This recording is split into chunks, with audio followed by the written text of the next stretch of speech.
सेठी साहब, पिछले हफ्ते जब हमने शो छोड़ा, वीकेंड था, तो नवाज शरीफ साहब जो थे वो चाइना थे और शहबाज शरीफ साहब सऊदी अरेबिया पहुंच गए थे, उनके साथ इसहाक डार गए थे वहाँ। ऑल ऑफ अ सडन कुछ अपॉइंटमेंट्स शुरू हो गई और वो सब लोग जो इससे पहले बोल रहे थे उनमें सबसे ज़्यादा नुमायां थे राना सनाउल्लाह साहब। आपको पता है टीवी इंटरव्यूज़ में किस पे सबसे ज़्यादा फप्तियाँ राना साहब कस रहे थे। सब जानते हैं कि वो चाहें तो वज़ीर आज़म भी बन सकते हैं, लेकिन बड़ा पन है कि अभी तक उस ओहदे पर वो कनात किए हुए हैं। राना सनाउल्लाह साहब क्या बातें कर रहे थे वो तो माजी का किस्सा होगी, लेकिन आपने राना सनाउल्लाह साहब के हवाले से एक स्टोरी भी सुनाई थी कि कहानी चल लीग के अंदर, और फिर ये भी बताया था कि राना साहब के साथ क्या होने जा रहा है, प्रेडिक्शन क्या थी, वो चलाएंगे। And so therefore you will see a lot of this going on. And मेरा नहीं ख्याल जावेद लतीफ़ चुप करेंगे, मेरा नहीं ख्याल राना सनाउल्लाह चुप करेंगे, बट अलबत्ता ये मेरा ख्याल है कि इन दोनों में से एक या दोनों को कोई पोजीशन मिल जाएगी। देखें ज़रा हैत की बात है, और उनको पोजीशन मिल गई, लेकिन पोजीशन जो है वो है वज़ीर आज़म के मुशीर बराए सियासी अमूर शहबाज शरीफ साहब के साथ जाके लग गए नून लीग के कैंप से, नवाज शरीफ साहब के। तो क्यों, आप क्या सोच रही थी कहाँ लगेंगे वो? अच्छा, मुझे था कि शहबाज शरीफ साहब तो आपको पता है वो तो धीमे मिजाज के सबके साथ मिलकर चलने वाले हैं। राना साहब इधर से तोपों से गोले मार रहे हैं और वो जाके उधर बैठ गए हैं। अब आप क्या, वो आगे क्या करेंगे, चुप हो जाएंगे? नहीं, देखिए, अब मैंने आपको पिछले प्रोग्राम में बताया था कि ये फैसला कि राना साहब बात करनी है बाहर बैठ के करेंगे या बात करनी है अंदर बैठ के करेंगे, ये फैसला शहबाज शरीफ साहब और राना साहब ने छोड़ दिया था नवाज शरीफ साहब के ऊपर। नवाज शरीफ साहब ने बाहर से, जब वो चाइना में थे, वहाँ से फ़ोन करके अपना फ़ैसला सुना दिया। वो ये था कि हाँ, हमें ये बात करनी ज़रूरी है जो राना साहब कर रहे हैं, मगर ये मुनासिब बात नहीं है कि हम बाहर बैठ के ये करें, ये अंदर बैठ के ये डिबेट होनी चाहिए। अच्छा। कि हम कितने मोहताज हैं, कितनी स्पेस है हमारे पास, कौन से फ़ैसले हमारे हैं और कौन से नहीं हैं, किस फैसले की ज़िम्मेदारी हमने लेनी है, किसकी ज़िम्मेदारी कहीं और या किसी और ने लेनी है, और हम ये पपट्स ना बन जाएं, स्टूजेस ना बन जाएं, उसके साथ हमारा बहुत नुकसान हो जाएगा।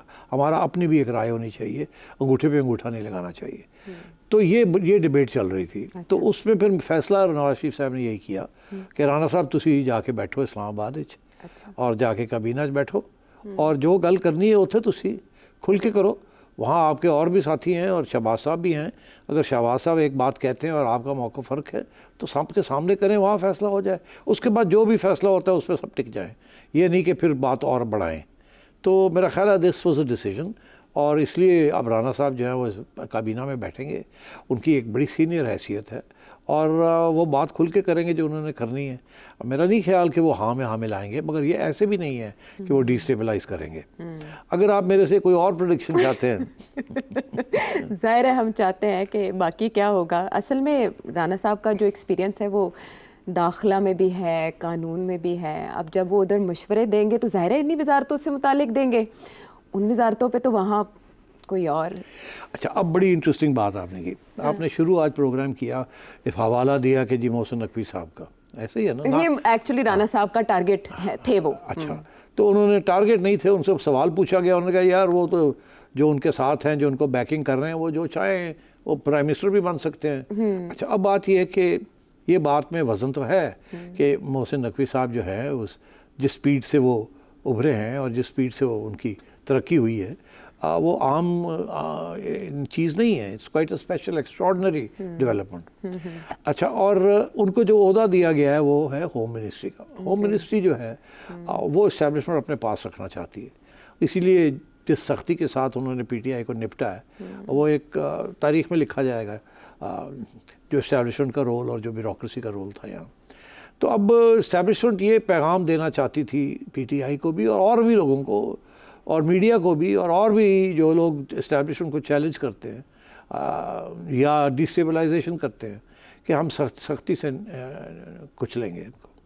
तो इसलिए उन्होंने मोहसिन नकवी साहब को वहाँ भेजा, और मोहसिन नकवी साहब जब उन्होंने ये ओहदा कबूल किया तो मेरा ख्याल है ये अंडरस्टैंडिंग भी थी कि फिर मेरी टीम मुझे दी जाए, और वो टीम पंजाब वाली मांग रहे थे, आपको पता ही है, जिस टीम के साथ उन्होंने पंजाब में कारकर्दगी दिखाई थी। तो अब वहाँ आके पहला इशू बना। अब वो मिल तो गई होम मिनिस्ट्री, बिकॉज जाहिर है अगर वहाँ से ऑर्डर आता है तो शहबाज साहब ने कहा ले लो यार फिर। अब मसला क्या है?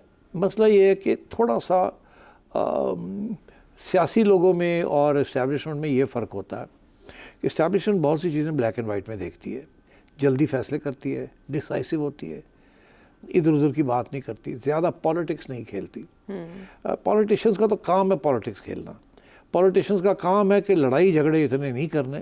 ख़ुसूसन ये जो नून लीग वाले हैं या पीपल्स पार्टी वाले हैं, ये मुकमुका बातचीत के लिए हर वक्त तैयार होते हैं। अच्छा। कि कुछ लें कुछ दें। ये सियासत को इसी को कहते हैं। हाँ। इसीलिए हम कहते हैं कि इमरान खान सब सियासतदान नहीं है, क्योंकि वो लेने देने की बात ही नहीं करते। ठीक है ना। अच्छा, और इस्टेब्लिशमेंट भी ज़्यादा लेने देने की बात नहीं करती, ब्लैक एंड वाइट, लिनियर। तो इस सिलसिले में खान साहब और इस्टेब्लिशमेंट जो है वो एक ही किस्म का उनका रवैया होता है। मगर पीपल्स पार्टी और नून लीग का ये रवैया है कि यार जो अपोजिशन होती है आपकी, उसके साथ बातचीत करनी चाहिए, न्यूट्रलाइज साथ लेके चलना चाहिए, साथ लेके सबको। चलना चाहिए, नहीं तो सबका नुकसान हो जाएगा। जी। कुछ लेन कुछ देन, कुछ ये कुछ वो, कुछ इसी लोग, तरीके के कुछ साथ लोग ये सारी उम्र ऐसे ही करते रहे। तो अब ये है कि जब होम मिनिस्ट्री चली गई है कहीं और, तो खदशा ये है कि से फॉर एग्जांपल कल को कोई पागल किस्म का फैसला पीटीआई करती है कि जी हमने लॉन्ग मार्च करनी है इस्लामाबाद में। अच्छा। और अगर राणा साहब या कोई और नून लीग का कोई बंदा होम मिनिस्ट्री में बैठा होता तो प्राइम मिनिस्टर ने कहना था यार जाके मनाओ उन्होंने, क्या काम ना करन। ठीक, अगर नहीं बनते तो यार वो कोई हथियार नहीं होने चाहिए थोड़े को, व्हेन यू स्टॉप देम, कोई गोली शोली ना चले, हाँ। कोई खून खराबा ना ज़रा हो। हुकूमत के ठीक। लिखा जाएगा हाँ। हाथ पे। तो ये कोशिश यही होती है कि इसको डिफ्यूज़ किया जाए। ठीक। इस्टेब्लिशमेंट जब होगी या उनका कोई बंदा होगा वहाँ, तो होगा हार्ड लाइन, टंगा तोड़ दो, टीयर गैस मार दो, ये कर दो वो कर दो, टीच दम अ लेसन, हाँ। Sort them out. ये एक अदलिया बहाली तहरीक देख लेना। तो उसमें हाँ, तो स्टार्ट मैं में ये क्या बिल्कुल हुआ। बिल्कुल तो इसलिए ज़रूर इस इशू के ऊपर राणा साहब के वहाँ जाने के साथ काबीना के अंदर जब डिस्कशन होगी लॉ एंड ऑर्डर इश्यूज़ के ऊपर, जिसका ताल्लुक फेडरल गवर्नमेंट से है, तो वहाँ हो एक पॉइंट ऑफ व्यू नकवी साहब का है और राणा साहब का थोड़ा सा मुख्तलिफ, ज़्यादा नहीं मुख्तलिफ आएगा। अच्छा। थोड़ा सा मुख्तलिफ, थोड़ा सा उसमें टच होगा। तो ये चीज़ चलेगी वहाँ। अब मेरा ख्याल है इसके अच्छे नताइज निकलेंगे, बुरे नताइज नहीं निकलेंगे, बिकॉज अगर एडजस्टमेंट थोड़ी सी हो जाती है between the two points of view तो बेहतरी आएगी इसमें। It's always good to have another point of view, ताकि थोड़ा सा इसको मीडिएट कर लिया जाए। बहुत कुछ। मगर अभी हाल ही में मैंने एक स्टेटमेंट सुना था नकवी साहब का। अब पता नहीं क्यों उन्होंने ऐसी बात कही, क्योंकि मेरा ख्याल है वो सवाल ही बड़ा टेढ़ा किस्म का था। कुछ लोग प्रवोक करने के लिए बैठे होते हैं मीडिया के अंदर, और कहा जी अगर तो छोड़ना पाया एक ओहदा पीसीबी का या होम मिनिस्ट्री का, तो आप कौन सा छोड़ेंगे। अब ये कोई फेयर सवाल तो नहीं है यार, कभी इशू नहीं खड़ा हुआ छोड़ने का, तो आप क्यों ये पूछ रहे हैं। एक किस्म का प्रेशर डाल रहे हैं आप मोहसिन नकवी साहब के ऊपर। तो नकवी साहब को चाहिए था हंस के उसको टाल देना, मगर उन्होंने फिर मेरा ख्याल है जवाब दे दिया और कहा नहीं अगर कोई ऐसी बात होती है तो मैं पीसीबी रखूँगा, होम मिनिस्ट्री छोड़ दूँगा। मैं समझता हूँ ऐसी बात करनी नहीं चाहिए थी। क्यों इस ट्रैप में आप जाते हैं कि मैं इधर हूँगा उधर हूँगा। आपका यार ऐसी कोई सूरत हाल है ही नहीं, तो आप क्यों सवाल पूछ रहे हैं, ख़त्म। अच्छा, मगर उन्होंने कह दिया, इसका ये मतलब है कि या तो कहीं ना कहीं बात ऐसी चली है या उनका ख्याल है आगे चल सकती है। अच्छा। तो अब राणा साहब का वहाँ पहुँचने के साथ मैं समझता हूँ कि कुछ बातें जो हैं वो फिर हवा में चलनी शुरू हो जाएंगी। हाँ। आज नहीं कल नहीं परसों, कि ये जी होम मिनिस्ट्री जो है वो शायद इधर उधर ना हो जाए। मगर बड़ी इंटरेस्टिंग बात बताऊँ, इस्टेब्लिशमेंट ये नहीं चाहेगी कि राणा साहब होम मिनिस्ट्री में आए। अच्छा। तो वो ये चाहेंगे कि मोहसिन नकवी साहब वहाँ रहें। हाँ। तो राणा साहब को जो भी कुछ करना है वो फिर बैठ के काबीना के अंदर ही अपना राय देनी पड़ेगी।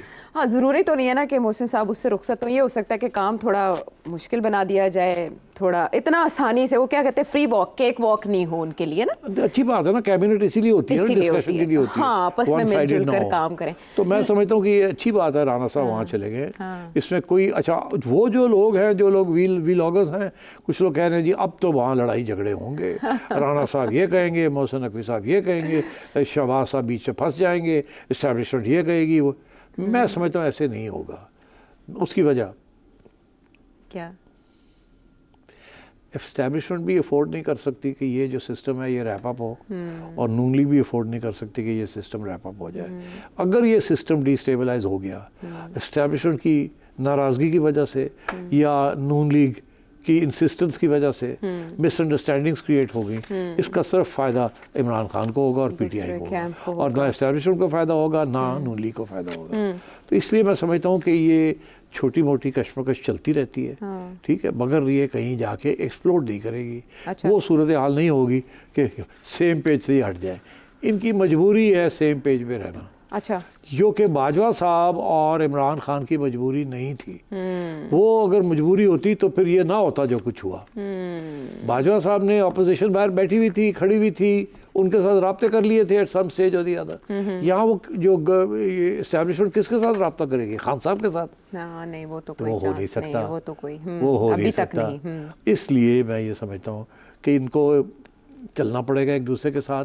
वो खींचतान होती है स्पेस लेने के लिए, वो कहेंगे कि हमारी बात मानी जाए, ये कहेंगे हमारी बात मानी जाए, थोड़ा बहुत लेन देन होगी, स्पेस लेने ज़्यादा नहीं होगी। ज़्यादा नहीं होगी।